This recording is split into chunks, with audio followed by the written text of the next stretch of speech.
ప్రభునందు ప్రియులకు క్రీస్తు యేసు వారి ఘనమైన నామములు శుభములు తెలియచేయుచున్నాం. ఈ దినము హెబ్రోన్ క్యాలెండర్ వాగ్దానము. రండి, యెహోవాను గూర్చి ఉత్సాహధ్వని చేయుదుము, మన రక్షణ దుర్గమును బట్టి సంతోషగానము చేయుదుము. కీర్తనల గ్రంథము 95వ అధ్యాయము మొదటి చరణంలో కీర్తనాకారుడు ఈ మాటలు తెలియజేస్తున్నాడు.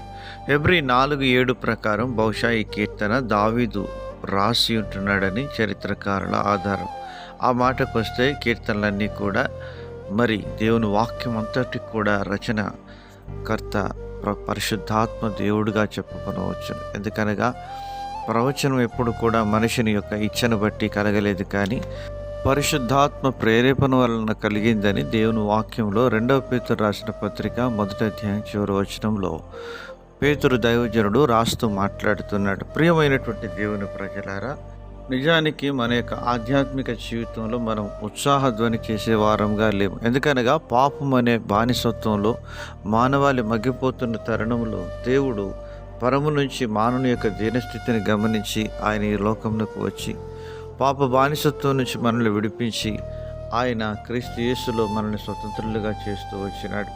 అందును బట్టి మనము ప్రభువుకు కృతజ్ఞతలు చెల్లించబద్ధులమై ఉంటున్నాం.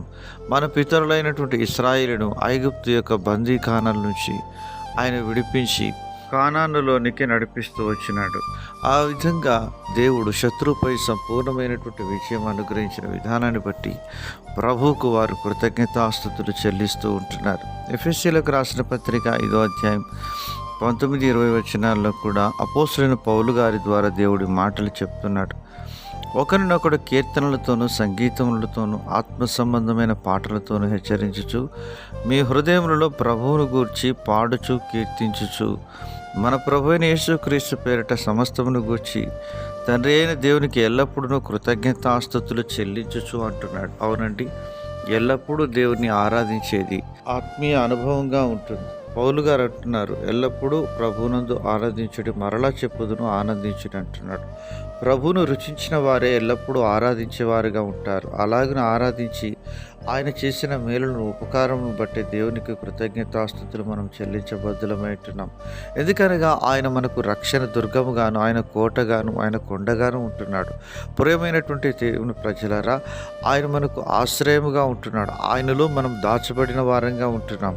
దేవుడు మనకిచ్చిన రక్షణను బట్టి ప్రభువుకు మనము కృతజ్ఞతాస్తుతులు చెల్లించి మన జీవితకాలం అంతయు ఆయనకు స్తుతులు స్తోత్రములు ఆరోపించబద్ధులమై ఉంటున్నాం. అలాగున ప్రభువుకు మనము కృతజ్ఞతలు చెల్లించుదుము గాక.